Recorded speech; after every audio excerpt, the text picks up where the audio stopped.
70s 80ஸ்ல மலையாளத்தில் புகழ்பெற்ற சட்டக்காரி படம் மூலமாக அறிமுகமாகி 20க்கும் மேற்பட்ட படங்களை தயாரித்து இயக்கி உச்சக்கட்ட புகழிலும் பணத்திலும் இருந்தவங்க தான் மூத்த நடிகர் மோகன் சர்மா. சமீபத்தில் அவர் போயஸ் கடலில் வாழ்ந்த என்னோட நிலைமை இப்போ இப்படி ஆகிடுச்சு, உடம்பு சரியில்லாமல் மாத்திரவங்க கூட பணம் இல்லாமல் முதியோர் இல்லத்தில் தங்கியிருக்கேன் அப்படின்னு சொல்லிட்டு கண்ணீரோட ஒரு பேட்டி கொடுத்திருந்தாரு. இதெல்லாம் வெறும் நாடகம், அந்த புழுகு அப்படின்னு சொல்லிட்டு பிரபல நடிகை குட்டி பத்மினி ஒரு வீடியோவில் பேசியிருக்காங்க. அதில் என்ன சொல்லியிருக்காங்க அப்படின்னா, நடிகர் மோகன் சர்மா ஒரு பேட்டியில் தென்னிந்திய ஃபிலிம் சேம்பர் எனக்கு எதுவுமே செய்யலை அப்படின்னு சொல்லியிருந்தாரு.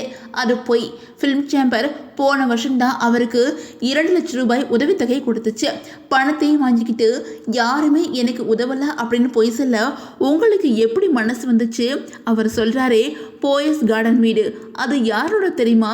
பிரபல நடிகை லட்சுமியை மோகன் சர்மா திருமணம் பண்ணி வாழ்ந்தபோது லட்சுமி தன்னோட சொந்த பணமான 5 லட்சத்தை கொடுத்து போயஸ் கார்டனில் வீடு வாங்க சொன்னாங்க. ஆனால் லட்சுமியை ஏமாற்றி மோகன் சர்மா அந்த வீட்டை தன்னோட பெயர்லேயே வாங்கிக்கிட்டாங்க. வெயில் மழை அப்படின்னு கூட பார்க்காம லட்சுமி உழைச்சி சேர்த்த பணத்தை சுருட்டினவர் தான் இந்த மோகன் சர்மா. இந்த விஷயம் பல வருஷங்கள் கழிச்சு தான் லட்சுமிக்கு தெரிய வந்துச்சு. அப்போவே நினச்சிருந்தா அவரை உண்டு இல்லை அப்படின்னு ஆக்கியிருக்கலாம். ஆனால் லட்சுமி பெருந்தன்மையாக இதுவரை அவரை பற்றி தவறாக பேசினதே இல்லை. ஆனால் மோகன் சர்மா லட்சுமியால் தான் என்னோட வாழ்க்கை கெட்டு போச்சு அப்படின்னு பேசியிருக்காரு.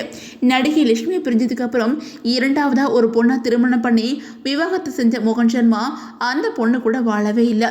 அதுக்கப்புறம் 3வதாக சாந்தி அப்படிங்கிற பரதநாட்டிய கலைஞரை திருமணம் பண்ணிக்கிட்டாங்க.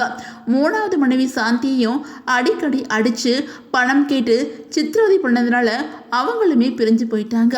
இப்படி 3 பெண்களின் வாழ்க்கையோட விளையாடி ஏமாற்றி பணம் சேர்த்தவர் தான் இந்த மோகன் சர்மா.